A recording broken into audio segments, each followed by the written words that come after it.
The Innocents Abroad by Mark Twain. Chapter 44. Extracts from Notebook. Mohammed's Paradise and the Bibles.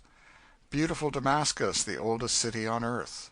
Oriental scenes within the curious old city. Damascus streetcar. The story of St. Paul. The street called Straight. Mohammed's tomb and St. George's. The Christian massacre.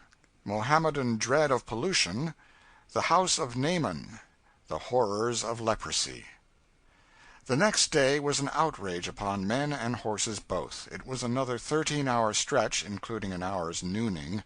It was over the barrenest chalk hills and through the baldest canyons that even Syria can show. The heat quivered in the air everywhere. In the canyons we almost smothered in the baking atmosphere.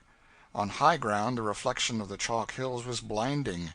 It was cruel to urge the crippled horses, but it had to be done in order to make Damascus Saturday night.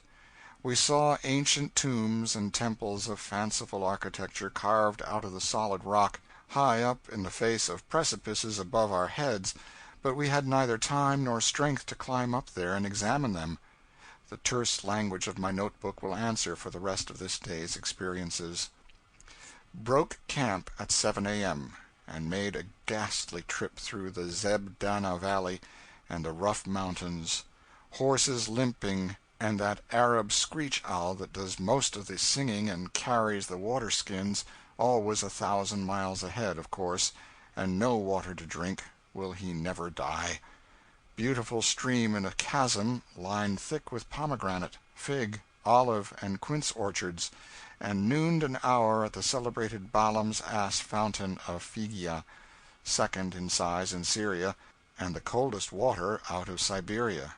Guide-books do not say Balaam's ass ever drank there. Somebody been imposing on the pilgrims, maybe. Bathed in it, Jack and I. Only a second. Ice water. It is the principal source of the Abana River, only 1/2 mile down to where it joins. Beautiful place. Giant trees all around, so shady and cool, if one could keep awake. Vast stream gushes straight out from under the mountain in a torrent. Over it is a very ancient ruin, with no known history, supposed to have been for the worship of the deity of a fountain or Balaam's ass or somebody. Wretched nest of human vermin about the fountain, rags, dirt, sunken cheeks, pallor of sickness, sores, projecting bones, dull, aching misery in their eyes, and ravenous hunger speaking from every eloquent fiber and muscle from head to foot. How they sprang upon a bone! How they crunched the bread we gave them! Such as these to swarm about one and watch every bite he takes with greedy looks, and swallow unconsciously every time he swallows, as if they half fancied the precious morsel went down their own throats. Hurry up the caravan. I never shall enjoy a meal in this distressful country. To think of eating 3 times every day under such circumstances for 3 weeks yet! It is worse punishment than riding all day in the sun. There are 16 starving babies from 1 to 6 years old in the party, and their legs are no larger than broom handles. Left the fountain at 1 p.m. The fountain took us at least 2 hours out of our way, and reached Mohammed's lookout perch over Damascus in time to get a good long look before it was necessary to move on. Tired? Ask of the winds that, far away with fragments strewed the sea. As the glare of day mellowed into twilight, we looked down upon a picture which is celebrated all over the world. I think I have read about 400 times that when Mohammed was a simple camel driver he reached this point and looked down upon Damascus for the first time, and then made a certain renowned remark. He said man could enter only one paradise. He preferred to go to the one above. So he sat down there and feasted his eyes upon the earthly paradise of Damascus, and then went away without entering its gates. They have erected a tower on the hill to mark the spot where he stood. Damascus is beautiful from the mountain. It is beautiful even to foreigners accustomed to luxuriant vegetation, and I can easily understand how unspeakably beautiful it must be to eyes that are only used to the God-forsaken barrenness and desolation of Syria. I should think a Syrian would go wild with ecstasy when such a picture burst upon him for the first time. From his high perch one sees before him and below him a wall of dreary mountains shorn of vegetation, glaring fiercely in the sun.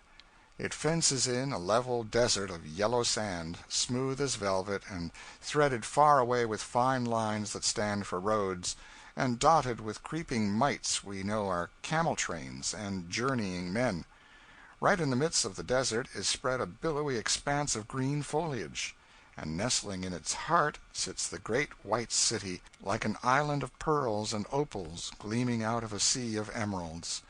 This is the picture you see spread far below you, with distance to soften it, the sun to glorify it, strong contrast to heighten the effects, and over it and about it a drowsing air of repose to spiritualize it and make it seem rather a beautiful estray from the mysterious worlds we visit in dreams than a substantial tenant of our coarse, dull globe. And when you think of the leagues of blighted, blasted, sandy, rocky, sunburnt, ugly, dreary, infamous country you have ridden over to get here, you think it is the most beautiful, beautiful picture that ever human eyes rested upon in all the broad universe. If I were to go to Damascus again, I would camp on Mohammed's Hill about a week, and then go away. There is no need to go inside the walls. The prophet was wise without knowing it when he decided not to go down into the paradise of Damascus.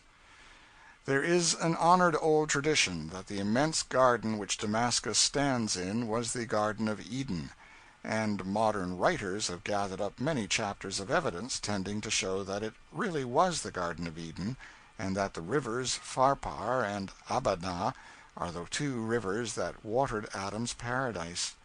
It may be so, but it is not paradise now, and one would be as happy outside of it as he would be likely to be within. It is so crooked and cramped and dirty that one cannot realize that he is in the splendid city he saw from the hilltop. The gardens are hidden by high mud walls, and the paradise is become a very sink of pollution and uncomeliness. Damascus has plenty of clear, pure water in it, though, and this is enough of itself to make an Arab think it beautiful and blessed. Water is scarce in blistered Syria. We run railways by our large cities in America. In Syria they curve the roads so as to make them run by the meager little puddles they call fountains, and which are not found oftener on a journey than every 4 hours. But the rivers of Pharpar and Abana of Scripture, mere creeks, run through Damascus, and so every house and every garden have their sparkling fountains and rivulets of water. With her forest of foliage and her abundance of water, Damascus must be a wonder of wonders to the Bedouin from the deserts. Damascus is simply an oasis, that is what it is. For 4,000 years its waters have not gone dry or its fertility failed. Now we can understand why the city has existed so long. It could not die. So long as its waters remain to it away out there in the midst of that howling desert, so long will Damascus live to bless the sight of the tired and thirsty wayfarer. Though old as history itself, though art fresh as the breath of spring, blooming as thine own rosebud, and fragrant as thine own orange flower, O Damascus, pearl of the East. Damascus dates back anterior to the days of Abraham, and is the oldest city in the world. It was founded by Uz, the grandson of Noah. The early history of Damascus is shrouded in the midst of a hoary antiquity. Leave the matters written of in the first 11 chapters of the Old Testament out, and no recorded event has occurred in the world but Damascus was in existence to receive the news of it. Go back as far as you will into the vague past, there was always a Damascus. In the writings of every century for more than 4,000 years its name has been mentioned and its praises sung. To Damascus years are only moments. Decades are only flitting trifles of time. She measures time, not by days and months and years, but by the empires she has seen rise and prosper and crumble to ruin. She is a type of immortality. She saw the foundations of Baalbek and Thebes and Ephesus laid. She saw these villages grow into mighty cities, and amaze the world with their grandeur, and she has lived to see them desolate, deserted, and given over to the owls and the bats. She saw the Israelitish empire exalted, and she saw it annihilated. She saw Greece rise and flourish 2,000 years, and die. In her old age she saw Rome built. She saw it overshadow the world with its power. She saw it perish. The few hundreds of years of Genoese and Venetian might and splendor were, to grave old Damascus, only a trifling scintillation, hardly worth remembering. Damascus has seen all that has ever occurred on earth, and still she lives. She has looked upon the dry bones of 1,000 empires, and will see the tombs of 1,000 more before she dies. Though another claims the name, old Damascus is by right the eternal city. We reached the city gates just at sundown. They do say that one can get into any walled city of Syria, after night, for bucksheesh, except Damascus. But Damascus, with its 4,000 years of respectability in the world, has many old fogey notions. There are no street lamps there, and the law compels all who go abroad at night to carry lanterns, just as was the case in old days, when heroes and heroines of the Arabian Nights walked the streets of Damascus, or flew away toward Baghdad on enchanted carpets. It was fairly dark a few minutes after we got within the wall, and we rode long distances through wonderfully crooked streets, 8 to 10 feet wide, and shut in on either side by the high mud walls of the gardens. At last we got to where lanterns could be seen flitting about here and there, and knew we were in the midst of the curious old city. In a little narrow street, crowded with our pack mules and with a swarm of uncouth Arabs, we alighted, and through a kind of a hole in the wall entered the hotel. We stood in a great flagged court, with flowers and citron trees about us, and a huge tank in the center that was receiving the waters of many pipes. We crossed the court and entered the rooms prepared to receive 4 of us. In a large marble-paved recess between the 2 rooms was a tank of clear, cool water, which was kept running over all the time by the streams that were pouring into it from half a dozen pipes. Nothing in this scorching, desolate land could look so refreshing as this pure water flashing in the lamplight. Nothing could look so beautiful, nothing could sound so delicious as this mimic rain to ears long unaccustomed to sounds of such a nature. Our rooms were large, comfortably furnished, and even had their floors clothed with soft, cheerful tinted carpets. It was a pleasant thing to see a carpet again, for if there is anything drearier than the tomb-like stone-paved parlors and bedrooms of Europe and Asia, I do not know what it is. They make one think of the grave all the time. A very broad, gaily caparisoned divan, some 12 or 14 feet long, extended across one side of each room, and opposite were single beds with spring mattresses. There were great looking-glasses and marble-top tables. All this luxury was as grateful to systems and senses worn out with an exhausting day's travel as it was unexpected, for one can not tell what to expect in a Turkish city of even 250,000 inhabitants. I do not know, but I think they used that tank between the rooms to draw drinking water from. That did not occur to me, however, until I had dipped my baking head far down into its cool depths. I thought of it then, and, superb as the bath was, I was sorry I had taken it, and was about to go and explain to the landlord. But a finely curled and scented poodle dog frisked up and nipped the calf of my leg just then, and before I had time to think, I had soused him to the bottom of the tank, and when I saw a servant coming with a pitcher, I went off and left the pup trying to climb out and not succeeding very well. Satisfied revenge was all I needed to make me perfectly happy, and when I walked in to supper that first night in Damascus, I was in that condition. We lay on those divans a long time after supper, smoking narghileys and long-stemmed chibuks, and talking about the dreadful ride of the day, and I knew then what I had sometimes known before, that it is worth while to get tired out, because one so enjoys resting afterward. In the morning we sent for donkeys. It is worthy of note that we had to send for these things. I said Damascus was an old fossil, and she is.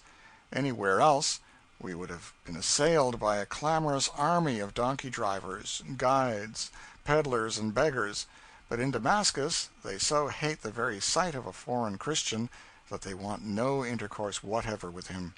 Only a year or two ago his person was not always safe in Damascus streets. It is the most fanatical Mohammedan purgatory out of Arabia.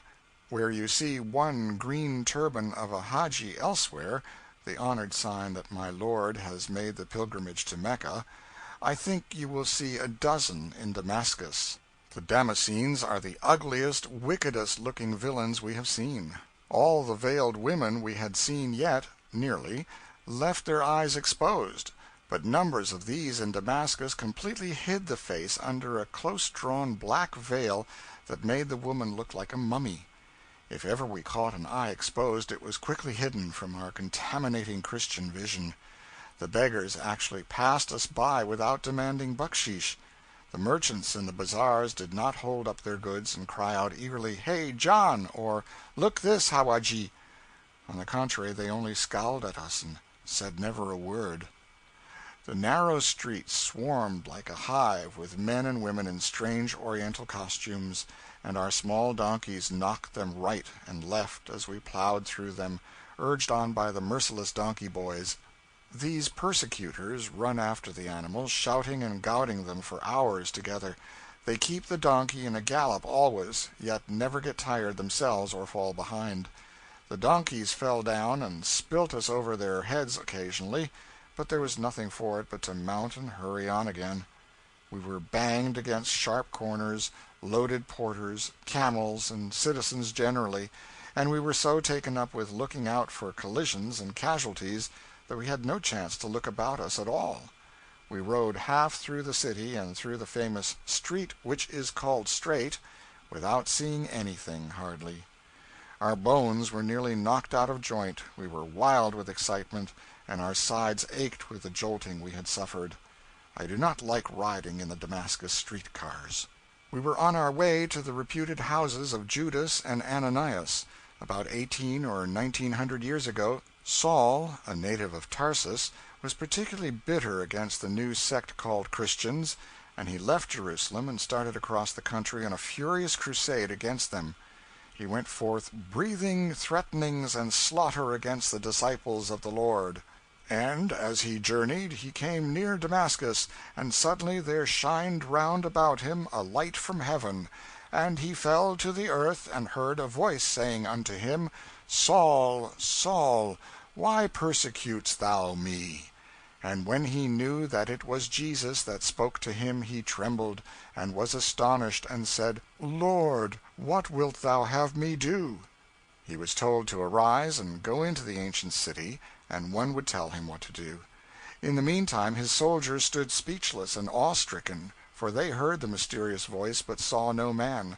Saul rose up and found that that fierce supernatural light had destroyed his sight, and he was blind. So they led him by the hand and brought him to Damascus. He was converted. Paul lay 3 days blind in the house of Judas, and during that time he neither ate nor drank. There came a voice to a citizen of Damascus, named Ananias, saying, Arise, and go into the street which is called Straight, and inquire at the house of Judas for one called Saul of Tarsus, for behold, he prayeth. Ananias did not wish to go at first, for he had heard of Saul before, and he had his doubts about that style of a chosen vessel to preach the gospel of peace. However, in obedience to orders, he went into the street called Straight. How he found his way into it, and after he did, how he ever found his way out of it again, are mysteries only to be accounted for by the fact that he was acting under divine inspiration. He found Paul and restored him, and ordained him a preacher, and from this old house we had hunted up in the street which is miscalled Straight, he had started out on that bold missionary career which he prosecuted till his death. It was not the house of the disciple who sold the Master for 30 pieces of silver. I make this explanation in justice to Judas, who was a far different sort of man from the person just referred to, a very different style of man, and lived in a very good house. It is a pity we do not know more about him. I have given, in the above paragraphs, some more information for people who will not read Bible history until they are defrauded into it by some such method as this. I hope that no friend of progress and education will obstruct or interfere with my peculiar mission. The street called Straight is straighter than a corkscrew, but not as straight as a rainbow. St. Luke is careful not to commit himself. He does not say it is the street which is straight, but the street which is called Straight. It is a fine piece of irony. It is the only facetious remark in the Bible, I believe. We traversed the street called Straight a good way, and then turned off and called at the reputed house of Ananias. There is small question that a part of the original house is there still. It is an old room 12 or 15 feet underground, and its masonry is evidently ancient.